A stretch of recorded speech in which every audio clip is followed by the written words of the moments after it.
Hello বন্ধুরা, দেখো ডিম ইঁচড় বানাচ্ছি আজকে। এই দেখো রসুন পেঁয়াজ তেলে 5 ফোড়ন দিয়ে দিয়েছি।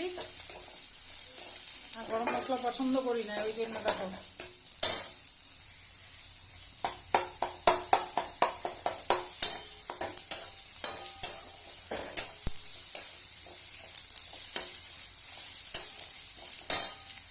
আর এই দেখো একটু মিট মশলা দিয়েছে, একটু জিরা গুঁড়া আর একটু লঙ্কা গুঁড়া। বেশি কিন্তু আমি মশলা দিই না, বুঝেছো বন্ধুরা। হালকা মশলা,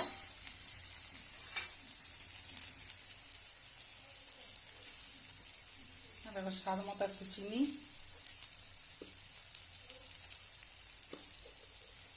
আর এই দেখো স্বাদ মতো নুন,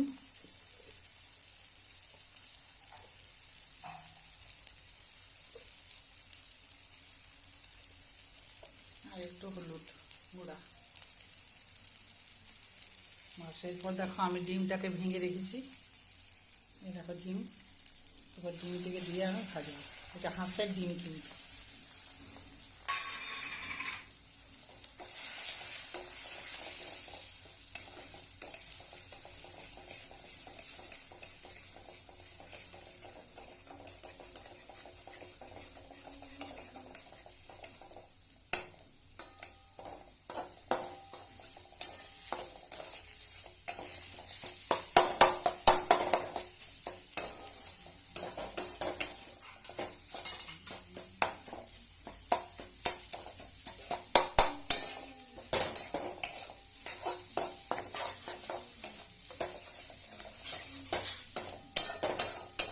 ডিমের স্বাদটা ভালো, ওই জন্য হাল ডিম দিয়ে বানাচ্ছি।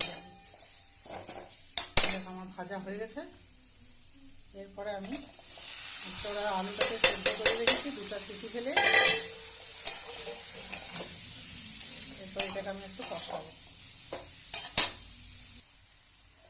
দেখো বন্ধুরা, আমার কষানো হয়ে গেল। ডিম ইঁচড় হাঁস ডিমের, বুঝেছো, হাঁস ডিম দিয়ে। হাঁস ডিমের স্বাদটাই অন্যরকম গো। আর এই দেখো একটুখানি এরপর জল